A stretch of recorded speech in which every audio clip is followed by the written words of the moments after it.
what's the best piece of advice you received in real estate?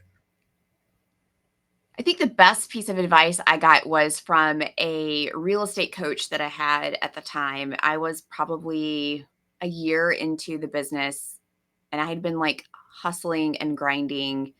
And I just had one of those weeks where just like everything fell apart. And I was like, I'm doing everything I'm supposed to do. I'm prospecting every day. I'm showing up. I'm treating this like a job. Like, why aren't things working out for me? And he shared with me, and he was like, Sarah, your first 3 years in real estate are going to be the absolute hardest. You just have to get through these first 3 years. And he went on to say that those first couple of years are so incredibly hard because you're building your foundation of your success. You're building your database. You're touching on the people that you know. You're adding people to that database. You're building up past clients that you can then market to, or have past clients that can go out and refer you. And for whatever reason, it was just like a light bulb moment for me. And I was like, oh, yeah, I'm comparing my beginning to someone else's middle, or someone that's been doing it for 10 years, not realizing you've got to lay the foundation first. And so for me, it was just super inspiring. And it's something that I still think about. But now that I'm 7 years in, I'm getting those come list me, or, the phone calls where past clients say, hey, we're selling and we want you to, come list our house. And then we want to buy. And I'm like, oh, this is what he was talking about. Like, this is the easy part of real estate that makes it so fun. But yeah, you just got to pay your dues and get there. And also building up that confidence and knowing what you're doing. I think the first couple of years I was in real estate, I had like any and everything that could go wrong. And I kept going over to other agents and telling them this scenario, like, has this ever happened to you? And they're like, no, that's never happened to me.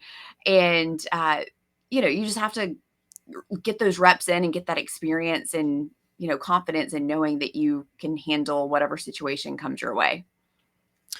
All right. Worst piece of advice you've received in real estate?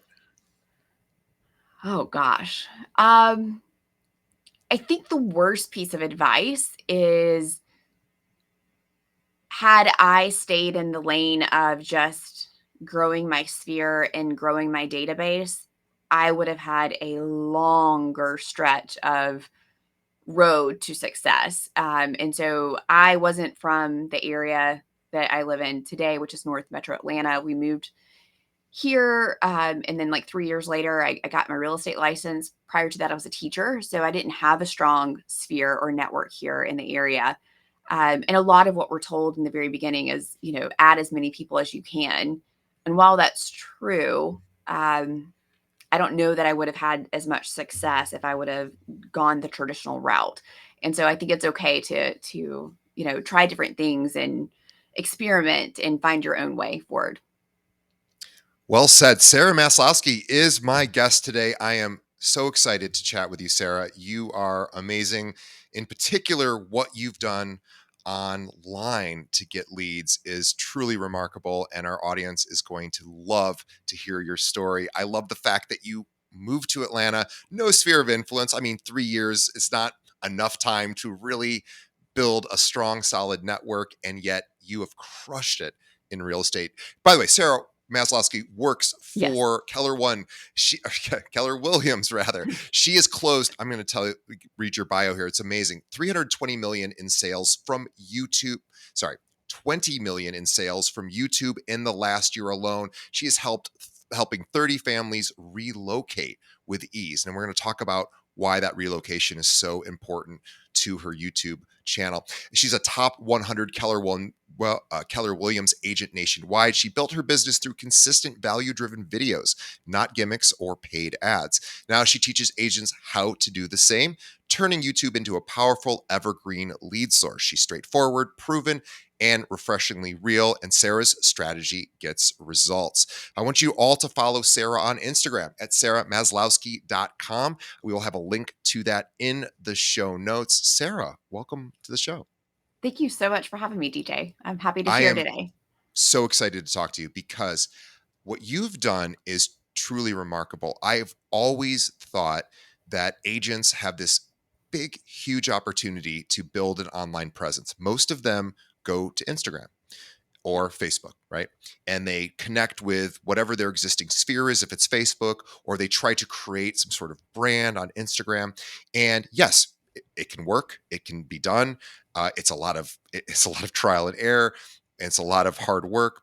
And you decided, and you have that as well, but you decided to really put your effort into YouTube. Let's first hear your story before we get to all of that. Tell us a little bit more about why you got into real estate. Yeah, so I became a real estate agent 7 years ago, and I originally graduated with a degree in marketing. At the height of the recession, my husband and I were living in a tiny town in South Georgia, so the job prospects were incredibly limited. And I was actually laid off from my first two real jobs out of college, where I actually, used my marketing degree. And at the time, the town needed teachers and they would hire you if you had a 4-year degree. So I fell into teaching kind of by accident, and spent 7 years as a teacher. We moved around quite a bit for my husband's job. And so I kept falling into like that safety net everywhere we went. They needed teachers. And it wasn't until we moved up here to the metro Atlanta area and I just found myself, having one of those moments of like, what am I doing with my life? I do not like teaching. And there's no way that I can do this for another, 13 plus years. Like I'm ready to leave.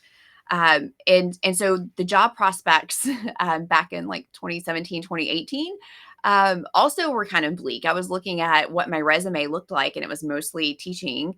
And I was looking at jobs online like copier sales and things like that, and it felt like, no, I don't want to do that.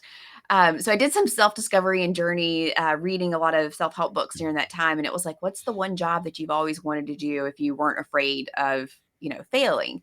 And for me, that was real estate. We had bought and sold several different times throughout the moves that we had, and I always thought like, hey, that looks fun and easy. And but I was terrified of not having that W-2 job that I'd always had.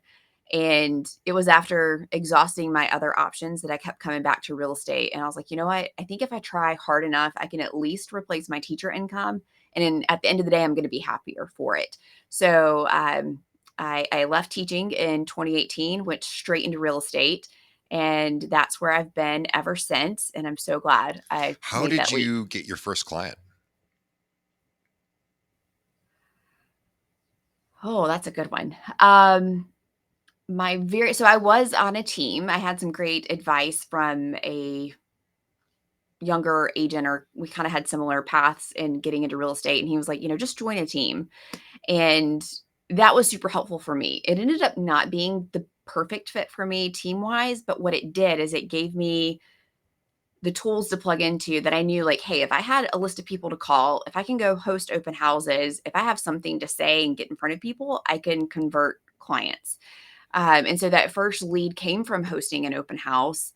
And majority of my business that I closed that very first year were leads that were self-generated through the Yeah. tools that were given to me. And that gave me the inspiration to like, hey, I think I can go out and do this on my own. And so I went solo in Amazing. So 2019. you went team and then started doing those reps and started doing the open houses, Yes, converting leads, and then deciding to fly solo and say, hey, I want to spread my wings, build my own team. And now you have your own team, which is even more exciting. I want to talk about I lead do. generation because, of course, it's probably the most important or most talked about topic for realtors who are Yeah. struggling right now. Of course, it's a difficult market right now. I don't know what it's like in Atlanta. We're here in Chicago. There's limited inventory. Rates are actually have come down recently, so it's kind of nice. Yeah, the Yeah. last Yeah. week That's has been nice. kind of fun, but inventory is still pretty tight. I think agents aren't calling their sellers and saying, "I know you have a 3% mortgage, but it might be time, prices have gone up or values have gone up. Maybe it's time to consider, what your next move is."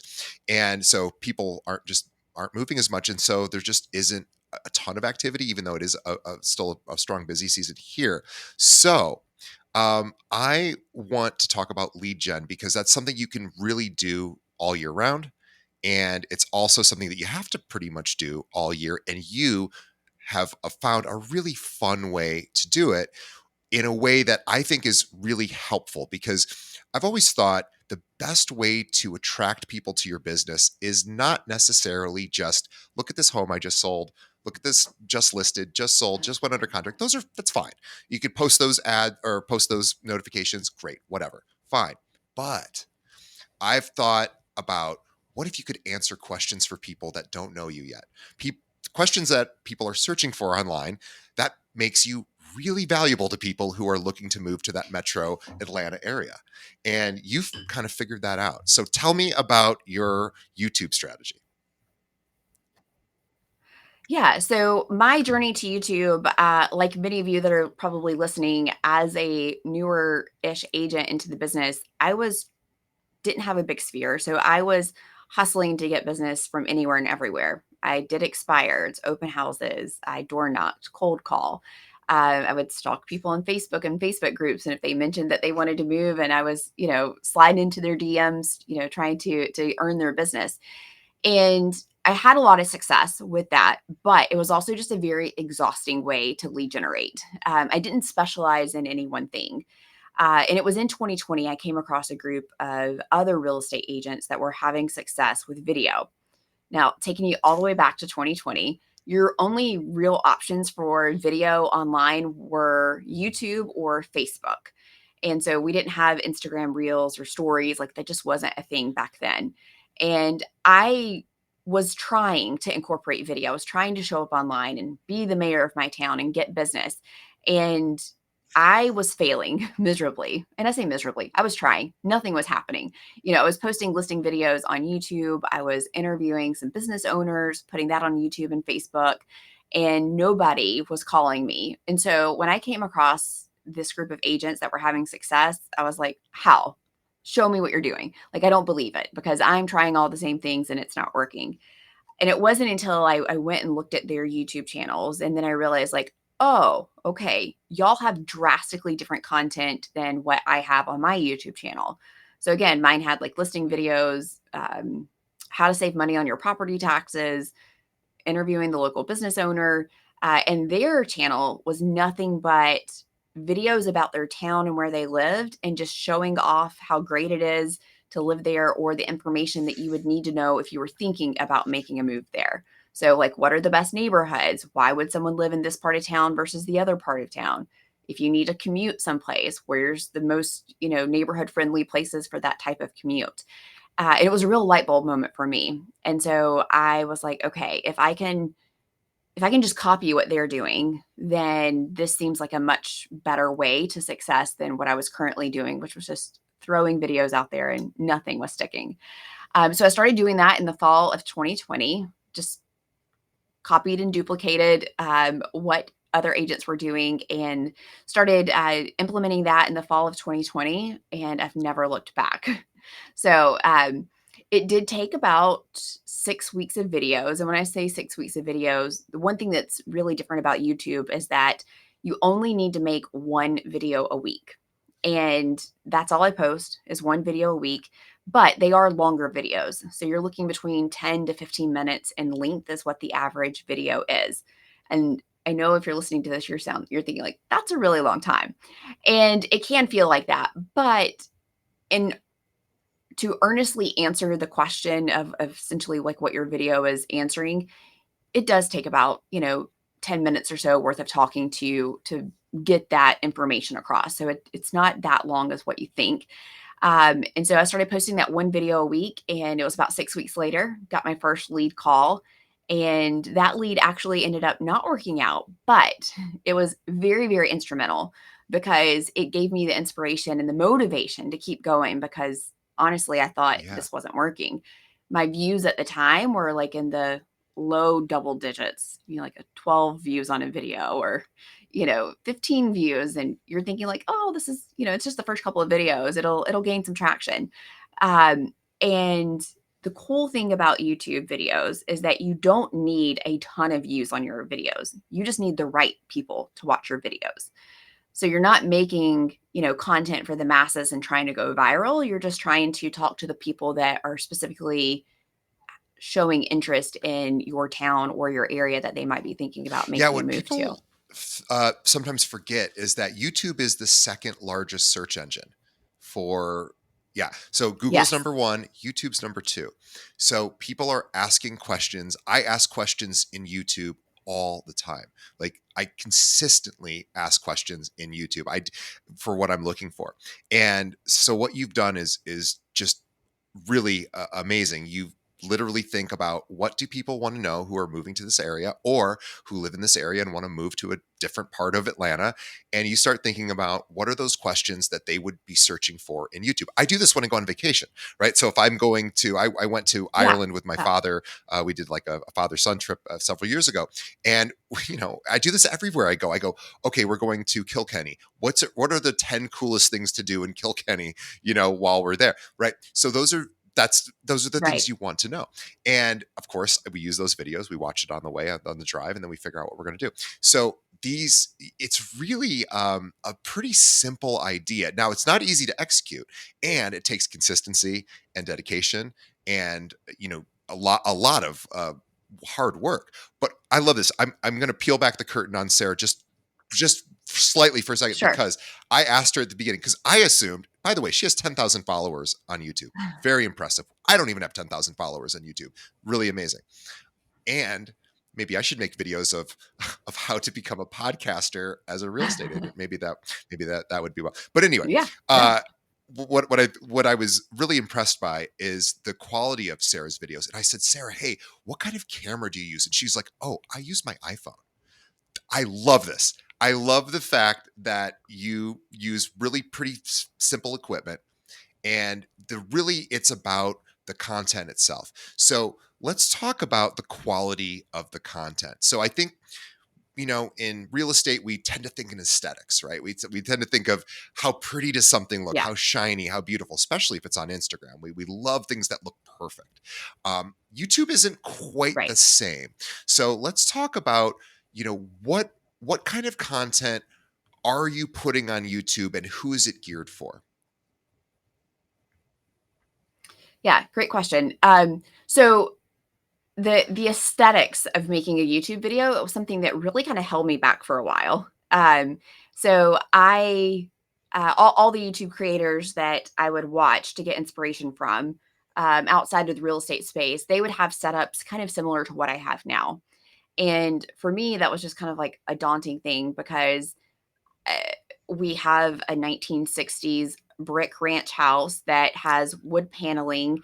I don't have an aesthetically pleasing house. And so for me, that was like, I don't have a pretty place where I can go set up my phone and film myself. And so I tried doing a green screen. I was like, well, that'll work. And that looked terrible. Don't do a green screen.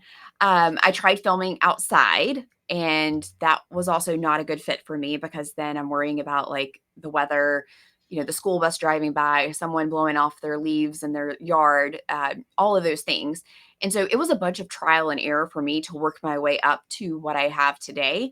If you go back on my channel, you can scroll and see that those very first videos, 5 to 10, are terrible videos filmed in a corner of my house with terrible paneling behind me, terrible lighting, terrible audio, and I'm literally um, standing so close to the camera because I didn't really realize you could like zoom in post editing. I thought that's how I needed to show up on camera. So I'm, standing like a few inches away from my phone.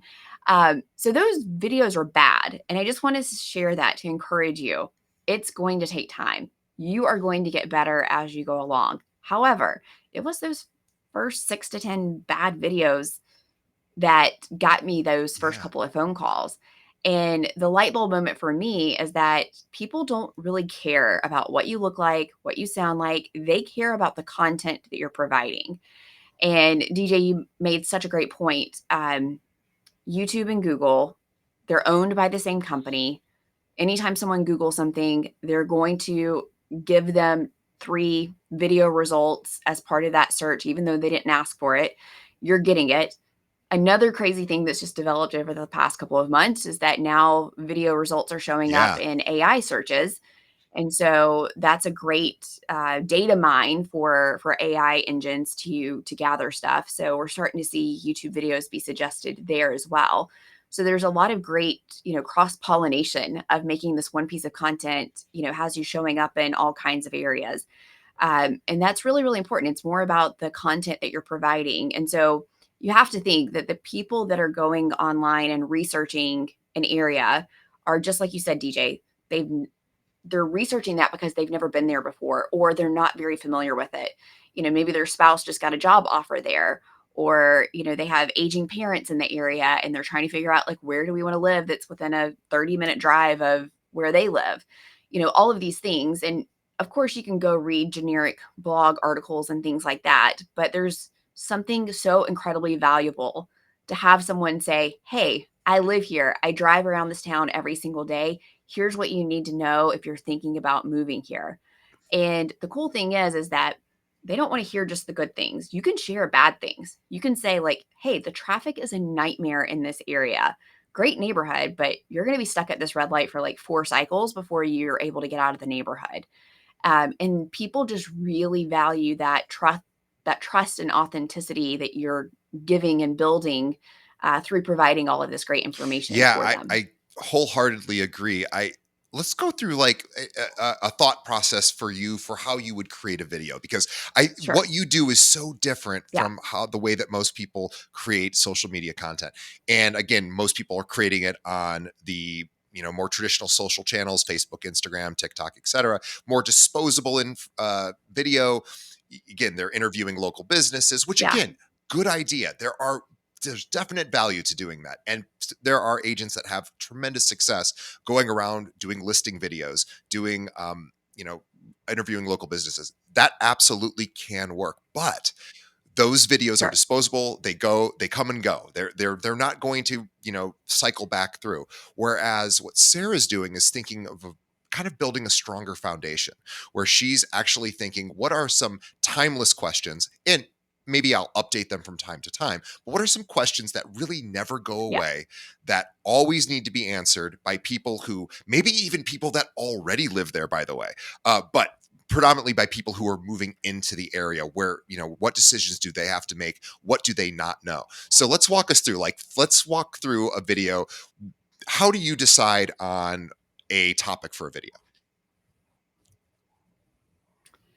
So in the very beginning, it was a little bit easier deciding on a topic in the sense that, I've never made content about the area. So it's just like, what does someone need to know if they're moving here? Looking at other creators' channels at the time, it was very, very popular to do pros and cons. What are the pros and cons of living in, Alpharetta, Georgia? What's the cost of living in that town? What are 5 things you need to know before moving to that town? The titles have gotten a little bit sexier, but the bulk of the information is the exact same. And so I think the overall YouTube content creator real estate space has gotten a little bit more creative in how we package and title things now, but the meat and potatoes of it is the exact same. It's answering those questions. And I started just answering and cycling through those topics for each town that I was willing to serve a client.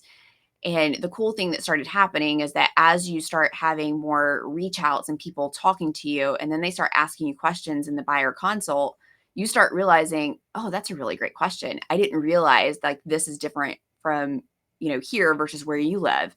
And then you just start getting a wealth of content from your actual clients. And then, going through the process and showing them homes. And I'll never forget. So, we're in North Metro Atlanta and we're standing outside of a home, and this is like times of like when there's huge demand and we're having to wait to get inside a home. And we're killing time, we're chit-chatting, and the buyer's looking around and she's looking at the ground, the flower beds outside the house, and she's looking up and she's looking back at me and she's like, I don't understand, where is it coming from? And I was like, where's what coming from? And she's pointing to pine straw. And so here in Georgia, we have pine straw that's used as landscaping in our flower beds instead of like mulch. And she was looking for the Sure. pine trees to figure out like where the pine straw was coming from. And, it's like little idiosyncrasies like that people really appreciate getting that knowledge ahead of time, or at least just like knowing what to expect. And so that becomes an idea for a video of 10 things you need to know before, moving to Georgia. And it's like, what are some things that might be different here that's normal or not normal where you are? And so clients will give you a lot of good inspiration. And we have AI now that can give us such great video topics and titles that, I wish I would have had that, 5 years ago when I started this journey, because it's definitely made it a little bit more easier to come up with these ideas. One of the things that I've learned from this process, especially now making videos for 5 years, you do get to a point where you feel like, okay, I've said everything I can say about my area. There's really no new information to share. But the really cool thing about this type of content versus Instagram or Facebook is that you're Yeah. creating evergreen content. And so this is content that's relevant years down the road, and you never know what someone's first video is going to be. I think I was kind of stuck in the mindset that I thought like, oh, people are watching these in like chronological order, and that's totally not the case. Most people are discovering your channel because they're just trusting whatever YouTube serves up to them as a suggestion. And so they could suggest your most recent video, or they could be suggesting a video that you made 2 years ago. And that's where it's so cool, is that even if you've talked about something 2 years ago and someone's been following you for a year and a half, they may have never discovered that video before. They may have never come up in their search. So uh, you get to a point where basically all of your videos are just the exact same types of information, just spun in a little bit of a different way, or the title's a little bit different. But essentially, that pros and cons video is the same video of 5 reasons why I would never move to this area. You're just talking about the cons of that This video. this is a good point Um, because, and and I want to, you're making a very, very important point. So what Sarah is saying is, hey, we make a video, we have this content, and we think, okay, it's done, it's purposed, it can't really be used again. But the reality of it is, have you ever gone into someone's YouTube channel and watched every single one of their videos? Like, probably not, right? Like, most of our listeners haven't done right, that. There's maybe you go to a playlist that the person has and you might look through, a series of right. videos, but you're not probably going through, so you wouldn't know if they, had a similar video with similar content, maybe just said in a different way or presented in a different way. So what Sarah's saying is really important, is that Yeah, yes, you don't want to have one piece of content and try to do it 20 different ways, but you can continue to evolve that content and repeat it in other videos, because people aren't going to go back and watch. Like Sarah said, you they're searching in YouTube. Whatever YouTube is telling them to search for, or the results, they is most likely what they're going to tap on. yeah. I think I learned this lesson from a Instagram creator, and it was an aha moment for me. She was saying that you should be reintroducing yourself to your audience every 5 to 10 videos, and I was like, "Oh, why?" That seems like you just made that reel 5, 10 reels ago, and it's because you never know when someone is joining you in that customer journey loop, right? Or when they're first discovering you for the first time. And so they don't know these things. And so it's a little bit different on YouTube, but essentially the concept's the same. You never know when someone's first video is going to be, how far back they're going to dig into the archives, what's going to be suggested next. So yes, you are always constantly, repackaging and presenting the information in different ways, but at the heart of the matter, So it's the let's talk same. about introducing yourself, because I think that's a really, really interesting idea. So this idea of there's no one entry point into your content. They can find any one video at any one time. So you're not going to introduce yourself and explain who you are and your life story on every single video, but you are doing this every 5 or 10 videos. You're saying, hey, this is what I do. This is who I am. Tell us about that. So a little bit different in the sense that every video I do say, hi, I'm Sara Maslowski, and I help Sure. clients move from all over right here. If you're thinking about making a move, reach out to me. But it's just that. So the cool thing about the YouTube videos is that you're just um, that there's not a whole lot of hard selling. The information that you're giving, the value that you're providing, that is the selling. That's Yeah. doing the heavy lifting of establishing you as the agent of choice, because you're the one showing up in their living room, giving them all this great information.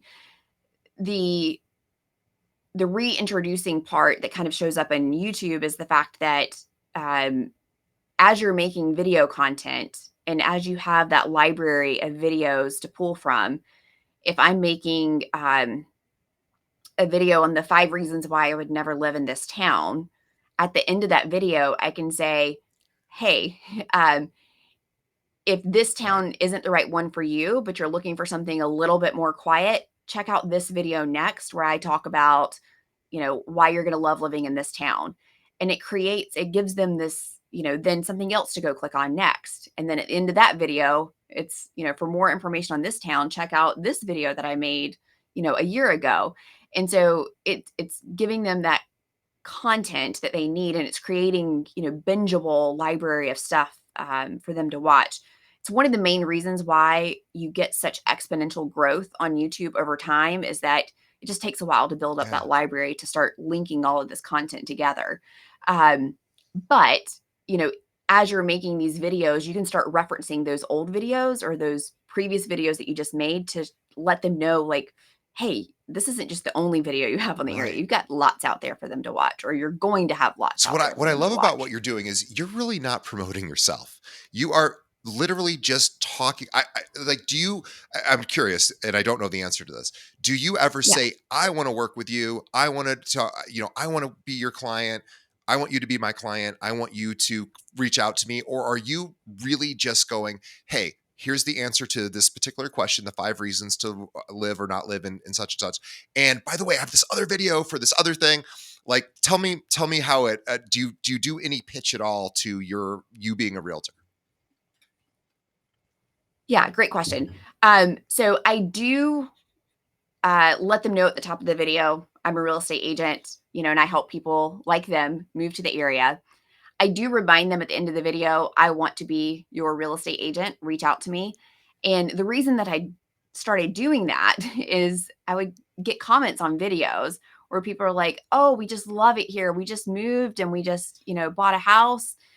And I'm like, "Great. So happy you love living here. But like, dang They it, didn't why know. didn't you reach out?" Um, well, and what I've learned from them, my mindset has shifted, is that, one, you're not gonna Sure. help every single Of person course. that's relocating to your area. There's enough business out there for everybody. Two, oftentimes, um, in those scenarios, those people either maybe they're relocating for like a corporate relocation and then they're being told they have to use someone, or they have a family friend that they're going to hurt someone's feelings if they don't go with their recommendation. So I've evolved and kind of grown past that. But I do think it's important to remind people that you are a real estate agent, that Sure. you're making these videos because you actually want to help them. But a more subtle way that you can do that in your videos is start incorporating more Yeah. client stories into the information whenever you're actually providing it. So, saying something like, we just helped, this great couple move from Florida. And one of the things they said that they love about living here is, they didn't expect people to be so friendly. And so then that becomes a story in what you're talking about. And so it signals to the audience that you help people just like And them. so So that's so helpful they to watch do your in the videos, videos. they get answers to questions about moving in or around the area that they need. They understand that you're a real estate agent because that's mentioned, but really the content is the main focus. And how do they make the leap to then contact you? What's usually the way they because what they well, I have a guess, and I want you to tell me if I'm right. I bet you get a lot of phone calls or emails from people that go, "I've been watching you for a while. I've been watching your content, and I need help, with a move." I'll bet you get a lot of that, like people who already feel like they know you just from your videos. Yeah, it is crazy. It's something that I didn't quite expect out of this lead generation source. But, I remember one of my first handful of leads, the family was like, "Oh my gosh, I can't believe we're getting a chance to talk to you. We are just so excited." And I'm like, "Wait, what?" Like, "Ma'am, you don't know how excited I am to be talking to you because you're like one of my first 10 leads that I've ever gotten." And so they kind of look at you more of a, Yeah. someone on TV. In fact, I've had a couple of clients refer to them as episodes, like, "Oh, we watched your latest episode." And so that's cute and funny to me. But it just reiterates or reinforces how much of a service you're providing to people and how valuable they're seeing this, and how much they trust you before they even reach out. So, a huge benefit to this is that, yes, whenever clients actually make the leap and they reach out to you, they have a very, very high Yeah. intent to do something. Now, not every person's going to, actually close and end up making that move or relocating, but, it is sure a heck of a lot better than calling, Yeah. circle prospecting a neighborhood or calling Facebook leads or working Zillow leads. Um, because, I would say, 60% of them are actually going to do something. And it may not be right then, it may be a year from now or 2 years from now. And, the crazy thing now that we've been doing this for a couple of years is we have people that will reach out and say, "We've been watching your videos for 2 years and we're finally ready to make the move." And that's Isn't just it? crazy to me that, we've been in front of people for that long. Um, but yes, we definitely get a lot of people that are like, "Hey, we'll be there in 3 weeks and our house is under contract and we need to find a home." And, that's like the best Yeah. kind of lead generation in real estate is whenever you can just, have your phone ring. Um, you ask the question, like, how do Yeah. they get in contact with us? And so I direct them to a link in the description. I have found that that is the best way after some trial and error over the years. It takes them to a form that they fill out. That form gives me some simple information such as time frame, budget, where they're looking, are they interested in renting, and then that signals to us like how quickly do I need to get Yeah. them on my calendar. So if that message says that they're going to be in town this weekend, then I'm calling them, setting up something first thing, for us to go into it. If they're moving in 2 years and thinking about retirement, well, if my schedule's busy over the next couple of days, that can be a call that we schedule for next week. And the mistakes I learned before was that if you just give them your phone number and tell them to call you, they will call you. And then you're, answering these phone calls that you don't know who's on the Right. other end, or you don't know their time frame. And then you're stuck, for 45 minutes outside the grocery store talking to a lead when you just want to go, get your groceries because you told your husband that you're on your way Oh, home. that So, that makes perfect sense. So you aren't necessarily directing them to your website. You're directing them to a landing page of sorts or a some sort of contact form, which is, hey, here's I would like yes. more information, basically. And you are then asking them to tell, oh, Yes. that is really, really smart. So Yeah, and then I we have love that. automations set up so that they're immediately getting, a text Yeah, message and an email that says, sure. "Got your information, so excited to connect." And we are, speed to lead is important. So, we are getting back to them, but I can manage that within, normal business hours, and I have more control over when I'm on the phone versus the phone controlling me. And this result, so you've been doing it for 5 years. In the last 12 months, you have had 30 closings as a result of people that you did not know. Literally came from whole cloth and found you on YouTube with your content. Yes, That's and I'll incredible. say that it is incredible. Um, I think one of the byproducts that has been, like, something that was never on my radar that could ever happen is this happened a lot in 2021 and 2022. I say a lot, a handful of times. We've had people that have moved to the area solely because of the videos. Like, this area was never on their Wow. radar. They Wow. didn't have a job here, didn't have family here, they've never been here, and they started watching the content and they're like, "Yeah, this looks like an area that we wanna move to." And so that is super, super crazy to me. But again, it just, reiterates that you're providing such a great service, to people and building a lot of trust out there. Um, I will share that in 2021, 2022, we all experienced, the crazy height of the real estate market. And there was a part of me that kind of wondered, like, are we having the success just because of we're in a high relocation area? It's really easy. Interest rates are, 2.5%. And, Hmm. everyone from California has oodles of money that they can spend here. Um, and even though I think 2023 closings were kind of like the peak That of was how many rough. people. Yeah. Um, I think that year we ended up helping like 50 plus clients from Wow. YouTube. And but I have to Wow. say that like last year, 24, this year, we're still closing. Majority of our, leads are coming from YouTube. And Wow. even during an off market, I say an off market, well, at least in the metro Atlanta area, interest rates are really hurting us. Inventory is up. We're not experiencing what you're experiencing there in Oh, Chicago, where gotcha. things are still really hot. Um, but YouTube is still my main lead gen source. And so I think that just proves that this model works in any market. Yeah. Um, and you can have this be like one of your main lead gen pillars. Do you cross post to any other channels like TikTok, Instagram? Yeah. So that one's something that I learned the hard way. I thought, hey, I'm making this great content. I can just chop it up into shorts and I can put it, on Everywhere. Yeah. everywhere. And what I learned is that that does not work. Um, Taking a 10-minute YouTube video where you're talking in depth about something and then trying to segment out 30 seconds or 60 seconds that makes sense without the context of the before and after is incredibly hard. That's tough, right? Um, Also, that it's hard for people to watch. So if they're not super interested in it, it's teaching the algorithm on like Instagram or TikTok that this isn't a good video. So they're not finding who wants to see it. Um, so I learned the hard way that it's just much easier to film those shorts or those reels individually. By the time it takes you sitting in front of a computer to find that one clip, you could have already made the video.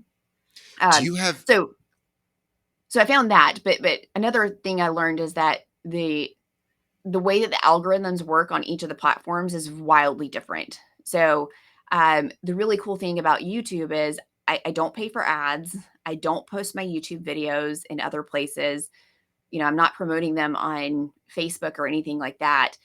YouTube's algorithm is super smart. They're going to find your people and Yeah. they're going to find the ones that are going to benefit from it the most. And so I just really protect that algorithm and I don't share that link outside of YouTube and I just wait and let the magic happen. Smart. That's really, really smart.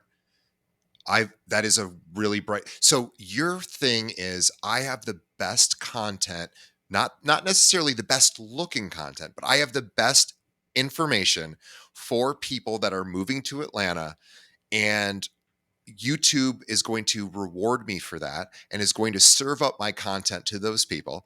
And all I have to do is continually create that high level of content. Are you comfortable in front of the camera, or are you how has that been for you? It's definitely something that has gotten better over time.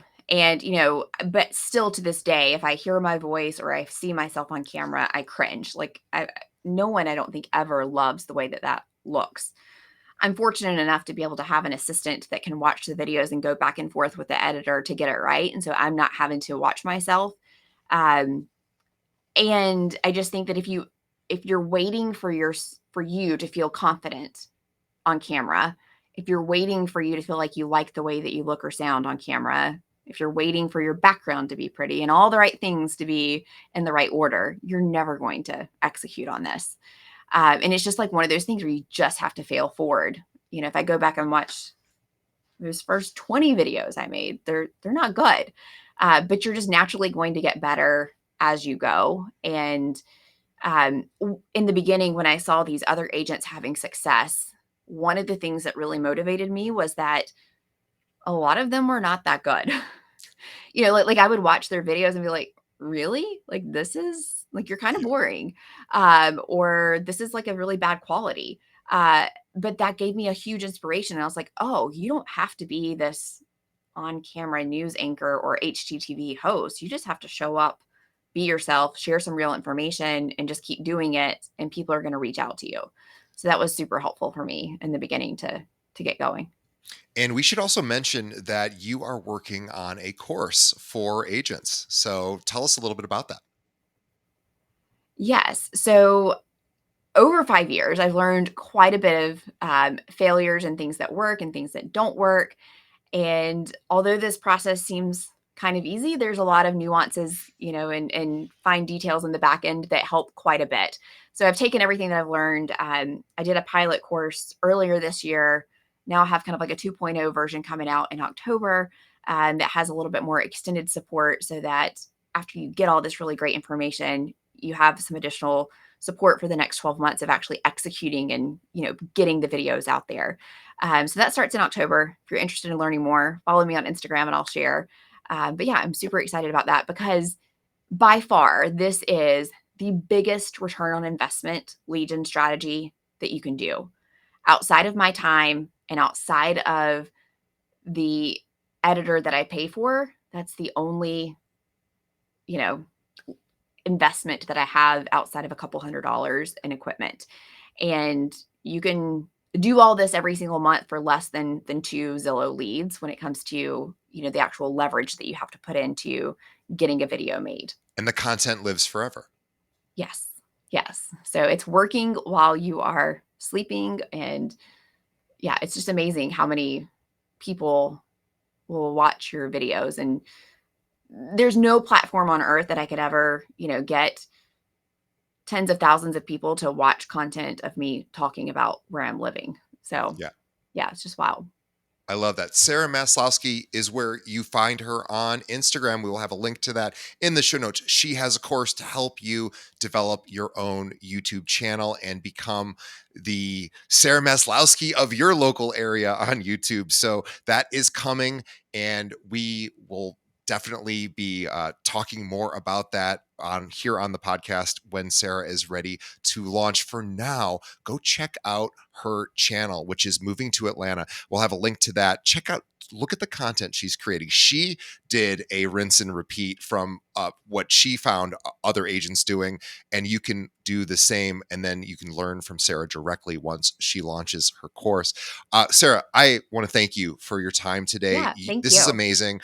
I love that you're doing this. I'm so impressed. It's always something that I think about doing for my own version of my business, and I need to get better at it. And you've inspired me to take it up a bit of a notch. So thank you for that. And on behalf of our audience, I want to thank Sara for her time. She's busy. She's busy making content and also helping agents or helping clients in the metro Atlanta area. She helps people all throughout the northern suburban area as well as the city. And if you do have clients that move into Atlanta and you are an agent and you aren't an agent in Atlanta, definitely reach out to Sara, see if you can connect. Maybe you could have some referral partners there. So reach Yeah, out to that'd be Sara great. there. On behalf of Sara and myself, I want to thank everyone for listening to our episode. The best way that you can help our podcast is by telling a friend. Think of another realtor in your office that needs to hear this episode, because everyone's trying to do everything on Instagram, TikTok, and Facebook, but they're neglecting YouTube, and YouTube is actually probably the stronger long-term play. Sara can help get you there, but send them a link to this episode anywhere podcasts are served. You can find Keeping It Real, and we also keepingitrealpod.com is our website, so you can find us there and stream every episode we've ever done there. Thank you to our sponsors. Thank you to Sara, and thank you to our audience for always being a great supporters. Thank you to everyone here with the show. Sara, we are so impressed with what you're doing. I can't wait to continue to watch your content and have it continue to inspire me to do a better job with my own. So thank you. I Thank you. All appreciate it. And we will see everybody on the next episode. Thanks, Sara. right, thanks.